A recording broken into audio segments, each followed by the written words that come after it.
This episode contains discussion of real-world violence, including murder and assault. It is explored with care, but some listeners may find it difficult. Please take care whilst listening. In cases like this, there comes a point where something begins to shift. Not suddenly, and not always in a way that is immediately clear, but gradually, through repetition, through accumulation, and through the growing sense that what is being seen can no longer be understood as isolated events.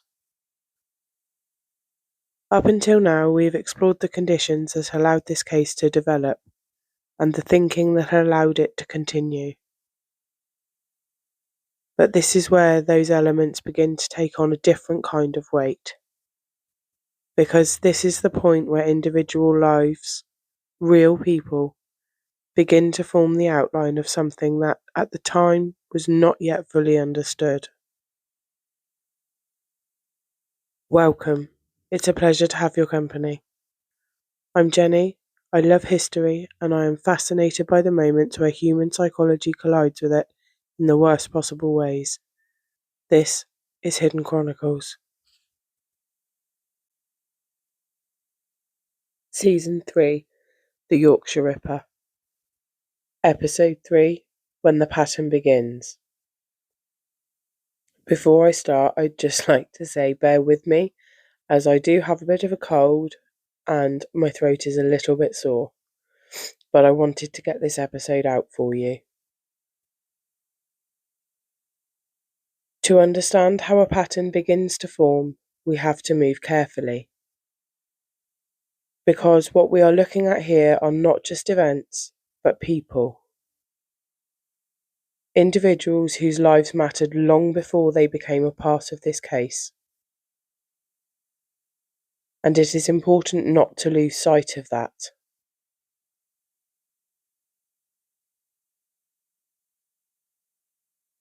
In 1975, Wilma MacDonald was attacked in Leeds. She survived. She was 28 years old at the time, and like the others we will speak about, she was someone with her own experiences, relationships, and place within the world around her. And that matters, because when we look back at cases like this, there can be a tendency to focus on what the events represent, rather than who it happened to. But at the time, this was not part of a recognised pattern. It was an individual incident, serious, impactful, and deeply significant in its own right. There was no clear indication that it formed part of something larger, and without that connection, it remained contained within its own context. And that is often how these things begin, not as something clearly connected, but as something that exists on its own, before the wider pattern has been understood.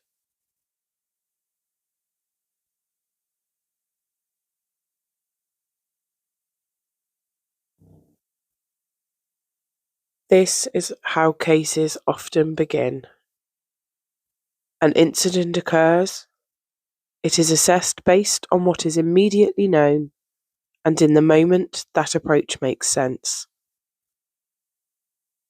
But it also means that early patterns can go unrecognised. Not because they are not there, but because they have not yet become visible. Later the same year, Emily Jackson was killed.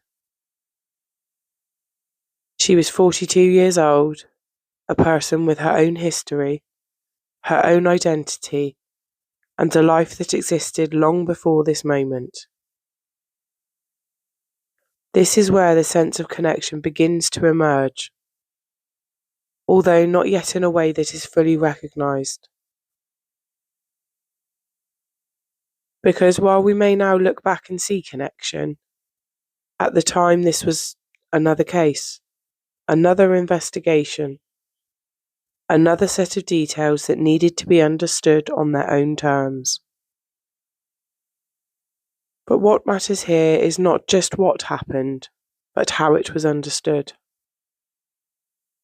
Because without a clear framework linking events together, each incident remained contained within itself, even as something larger was beginning to form. To understand why these incidents were not immediately connected, we have to consider how information is processed in real time. Investigators rely on what is known, and what is known is often incomplete. Details vary, locations differ, circumstances can appear inconsistent, and without a clear and consistent pattern, it becomes difficult to justify linking separate events together. So each case remains separate. Not because the connection is not there, but because it has not yet become visible.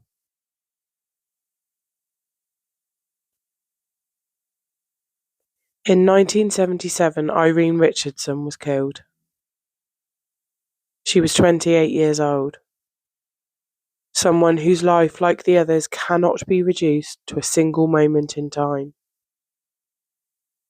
And by this point, something begins to shift. Not in a way that brings immediate clarity, but in a way that makes the idea of coincidence harder to sustain.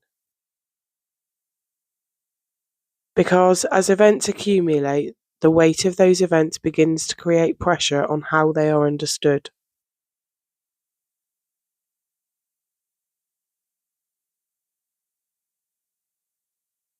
At this stage, it is important to consider what this may have felt like in real time. Because understanding a pattern isn't just about recognizing connections on paper. It is also about how those connections begin to be experienced, often before they are fully understood. There was not a clear moment where everything suddenly made sense. There wasn't a sudden announcement. Instead, there was a growing sense of unease. Something that was difficult to define, but equally difficult to ignore. Information spread through fragments, through conversations, through things heard in passing. A comment, a warning, a detail without context. And over time, those fragments begin to build, not into clarity, but into awareness.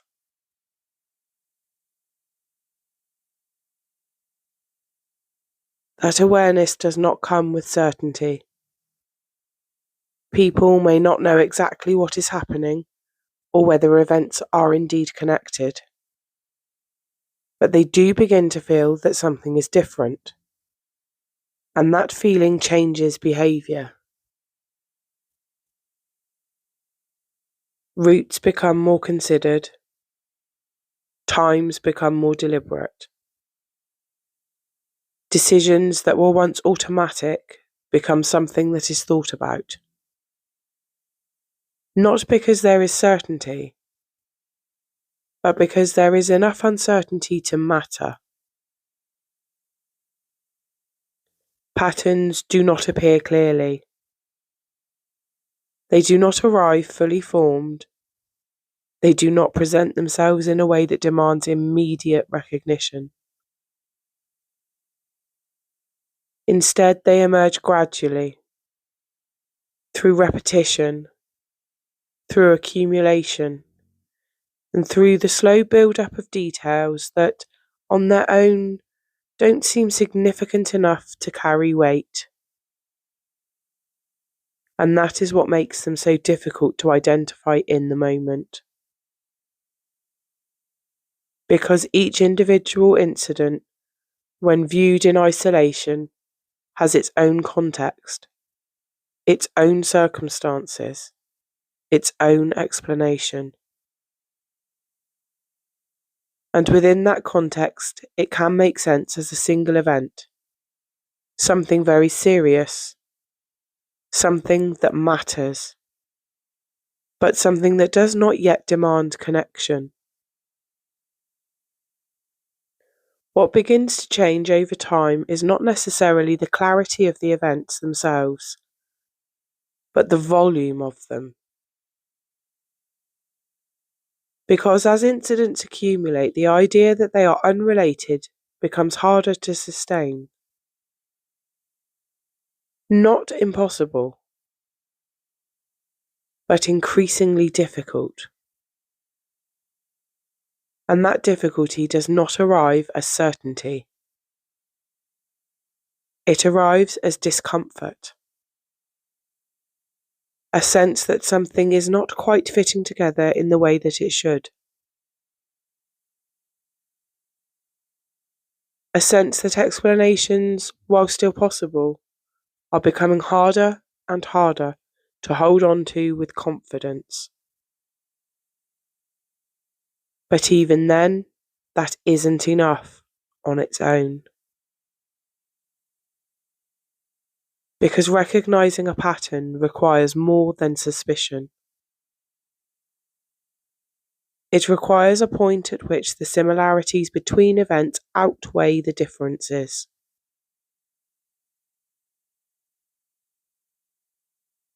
And in the early stages, those differences still matter.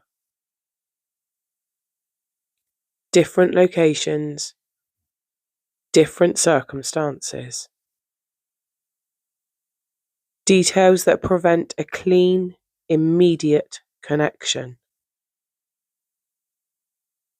So what you are then left with is something uncertain. Something that feels connected, but not clearly enough to act on yet.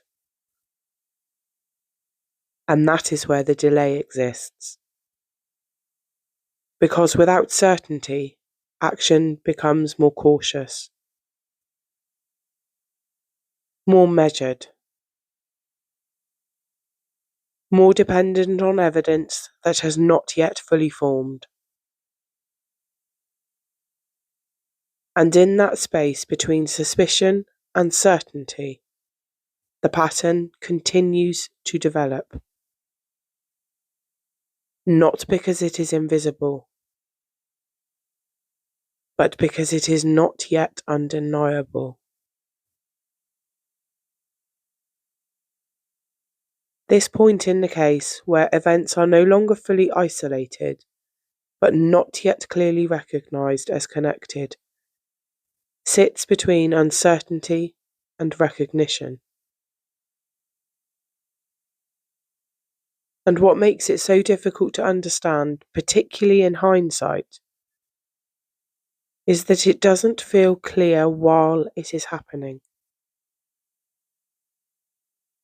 It does not feel like a moment of realisation.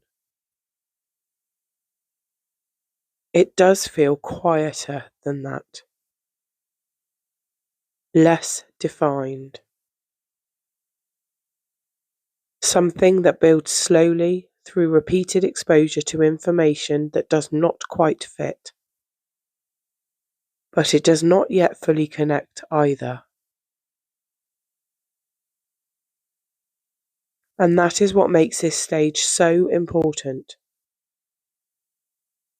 Because it shows us that awareness does not arrive fully formed.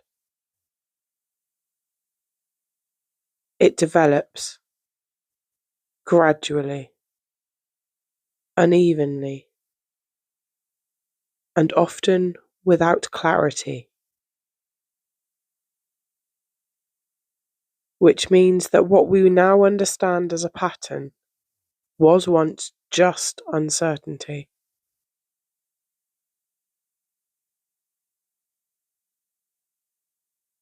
Before we close, it is important to take a moment. A moment to step away from the analysis and return to the people at the centre of it. Wilma MacDonald, Emily Jackson, Irene Richardson.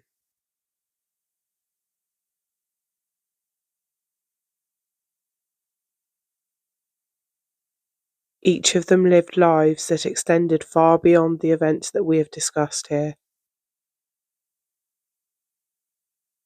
Lives that included relationships, experiences, and a place within their community. And whilst we may not know every detail, what matters is recognizing that they existed in full, not just within the context of this case. Because without that, it becomes too easy to see only the pattern and not the people at the centre of it.